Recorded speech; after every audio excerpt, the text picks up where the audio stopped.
ये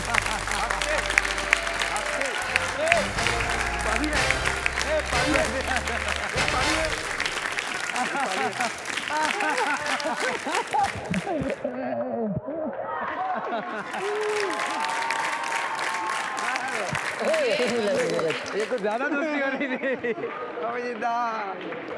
मेरे तो बालों से पहचान गए होगे मैं हूँ। हुजूर जनाब कैसे हैं हुजूर?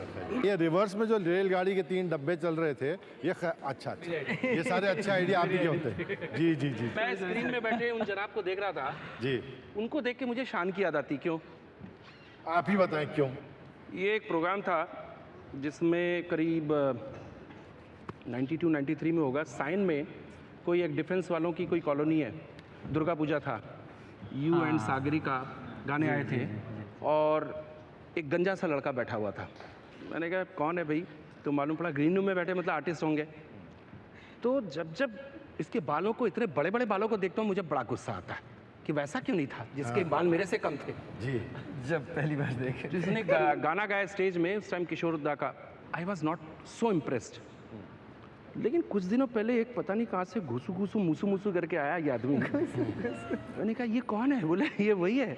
मैंने कहा यार बड़ी गलत बात है, इतना अच्छा गाने लगा, बाल भी बढ़ा लिए। बाल भी बढ़ा लिए। अब क्या करेंगे? हमारे बाल बाल बच गए।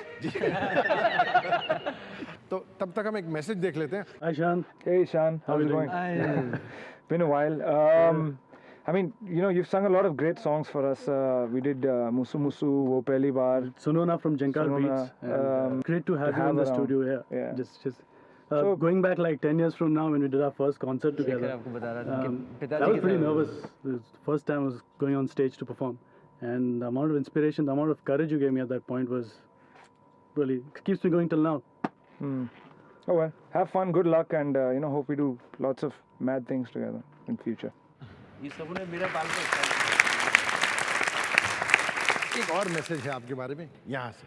Hi Shan, seeing you today in this show makes me feel really proud Oh my God, Goldie. and very, very, very happy. It's like a personal success for me. I want to share with you all a little known secret about Shan and his true success to playback singing. All of the songs that we did together are not his takes, are his rehearsals. Because every time we should tell him that, okay Shan, we're going in for a take, and at that point he being new in the playback scene, he used to try and do too much and used to mess up the take. So then the music director Adesh and myself, we decided that next time we tell him that, okay Shan, final rehearsal, we used to, without telling him, take the song. So today all the songs that are in our movie are his rehearsals, are not his takes. So that's an interesting trivia on Shan. So all my great wishes and well wishes to Shan, all the best, and you're a great guy and always be like that. Bye. Interview में उसने अभी ये बात की कि लोग मेरे rehearsals को टेक कर लेते हैं और मुझे बोलते, जब उनको मालूम है कि रिहर्सल में मैं अच्छा गाता हूँ तो बोलते कि अभी ज़्यादा टेंशन हो गया क्योंकि मुझे अच्छे से रिहर्सल करने पड़ते। अच्छा I really seriously want to ask you a question. You know पहले जो प्लेबैक सिंगर्स थे, चाहे रफ़ी साहब थे, मन्ना दा थे, तरह साहब थे, मुकेश साहब थे, जनरली ये माना जाता था कि भाई इनके टिपिकल सिंगिंग स्टाइल्स हैं कि भाई मुकेश साहब का गाना होगा तो मुकेश साहब का गाना ही होगा और वो म्यूज़िक डायरेक्टर पहले तय कर लिया कि भाई ये मुकेश साहब ही गा सकते। अच्छा, आप लोगों में how does this division, where do you all see the distinction between each one of you all? तब के ज़माने में भी क्योंकि उस समय फिल्म म्यूज़िक जो था वो क्योंकि स्टार्ट हुआ था, आपको पता ही है कि सहगल साहब से पहले तो फिल्म म्यूज़िक था ही नहीं ना, सहगल साहब से ही शुरू हुआ। तो उसके बाद मुकेश जी आए, फिर किशोर दा आए और रफ़ी साहब वगैरह से उस ज़माने की बात है। उस जनरेशन में that was the start of building up styles.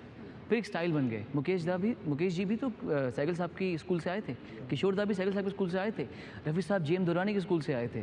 तो वो लोग कोई बोलता नहीं है क्योंकि उनके नाम जी एम दुरानी साहब लोगों को पता नहीं है, बट रफ़ी साहब को पता है, रफ़ी साहब, मोहम्मद रफ़ी साहब, किशोर दा।